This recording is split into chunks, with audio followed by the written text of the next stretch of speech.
नहीं आ रहा है, कहाँ से शुरू करूं। चिल्लाना मुझे आता नहीं, शोर मचाना आता नहीं, और ये तरीक़ा भी ठीक नहीं है। क्या उम्मीद थी कि पाकिस्तान की बैटिंग इस तरह से फेल हो जाएगी? जी बिल्कुल उम्मीद थी। हम इतने अरसे से जीत रहे हैं सब कॉन्टिनेंट की कंडीशंस में, यूएई में, लेकिन ये सबको पता था, मुझे भी, आपको भी, और बाकी जितने भी लोग हैं, कि हम जो बैटिंग है वह दो खिलाड़ियों पे डिपेंड करती है। एक का नाम है बाबर आजम, दूसरे का नाम है मोहम्मद रिजवान। प्रॉब्लम ये हुई कि जी वो दोनों आज जल्दी आउट हो गए, और उस आउट होने के साथ साथ जो कंडीशंस थी वो कंडीशंस इतनी को आसान नहीं थी जितनी को आसान होती थी। जहाँ पर साउथ एशियन कंडीशंस में अगर बाकी बैट्समैन नहीं चलते थे तो नवाज, शादाब कुछ ना कुछ कर देते थे, बट इन कंडीशंस के लिए आपको प्रॉपर बैट्समैन चाहिए होते हैं, और वो हमारे पास जो हैं, और उसके बाद जो बाहर भी बैठे हैं तो ऐसा कुछ है नहीं। और अगर मैनेजमेंट यही समझ रही थी कि यही बैट्समैन जो हैं वो काम दे देंगे। अफसोस इस बात का है कि हम ऑलमोस्ट वर्ल्ड कप से बाहर होने के करीब हो गए हैं। हाँ, मुआवजा कोई हो जाए तो हम बच भी जाएं, सेमीफाइनल में पहुंच जाएं, और उसी की अब हम दुआ करेंगे।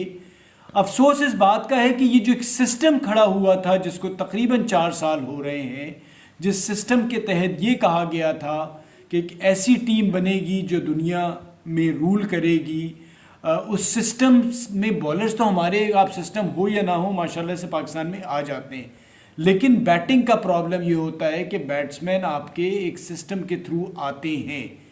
हमारा जो एक वो डिपार्टमेंट की स्पोर्ट्स की क्रिकेट होती थी, और बहुत ज़्यादा क्रिकेट होती थी, वो क्रिकेट सिमट गई। अब 6 टीमें हुई, और 6 टीमें का मतलब ये है कि 90 लड़के फर्स्ट क्लास खेलते थे, 90 लड़के सेकंड 11 में होते थे, और इसमें ज़्यादातर पुराने लड़के होते थे, नए लड़के आ नहीं रहे होते थे। क्लब क्रिकेट हमारी ऑलमोस्ट ख़त्म हुई थी। तो अब ये सब चीज़ें हुई, और ये हम पहले भी बात कर रहे होते थे कि भाई हमारा मिडिल ऑर्डर नहीं है तगड़ा, हमारे पास पीछे बेंच स्ट्रॉन्ग नहीं है, बैटिंग के मसाइल हैं, और जब जीत रहे हो उस जीत पे खुश ज़रूर हो जाओ, लेकिन किसी भी वक्त आपकी बैटिंग एक्सपोज हो जाएगी अगर थोड़ी सी मुश्किल कंडीशंस आएंगी। और यही हुआ कि हम ऑस्ट्रेलिया गए और हम जिम्बाब्वे जैसी टीम के आगे 130 रन ना बना सके, तो बड़ा ही ज़्यादा अफसोस है। और उसके बाद चले ये सब तो है, लेकिन जो मुझे अप्रोच नज़र आई, जिस किस्म की हमारी बॉलिंग है, और जिम्बाब्वे के ओपनर्स ने आके जिस तरह से खेला, लग ही नहीं रहा था वो किसी खौफ में है।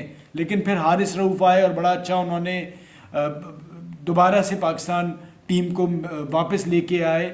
लेकिन जब हमारी बैटिंग आई तो हमारे तो जो मेन प्लेयर्स थे वो भी खौफजदा नज़र आ रहे थे। बॉडी लैंग्वेज से लग रहा था कि पता नहीं 130 का कोई पहाड़ है, और हमने फिर जो स्पिनर्स पे हम चांस ले सकते थे हमने वो चांस भी नहीं लिया। मुझे तो नहीं पता चला कि जी ये हमारे साथ हुआ क्या है, लेकिन मसला अभी शुरू हुआ है, और अब इसको बहुत लंबा टाइम लगेगा हमें बेहतरी लाने के लिए, क्योंकि जो सिस्टम हमने खड़ा किया और जिस सिस्टम को ख़त्म किया है, अब उसे सारा कुछ कैसे सही किया जाएगा, और ये सिस्टम चलाने वाले जो हैं क्या ये इन सब चीज़ों के बाद रह पाएंगे, ये भी एक सवाल है। मेरी मर्ज़ी या ख्वाहिश नहीं है, लेकिन होता यही है। माजी में भी देखा है कि वर्ल्ड कप में अगर इस किस्म की शिकस्त हो तो बहुत सारे जो हैं वो लोग अपनी कुर्सियों पे नहीं रहते, तो ऐसा ही नज़र आ रहा है। तो लेट्स सी, लेकिन दुख बहुत ज़्यादा है, आपको भी है, हमें भी है, और अब इस पर क्या कह सकते हैं। शुक्रिया।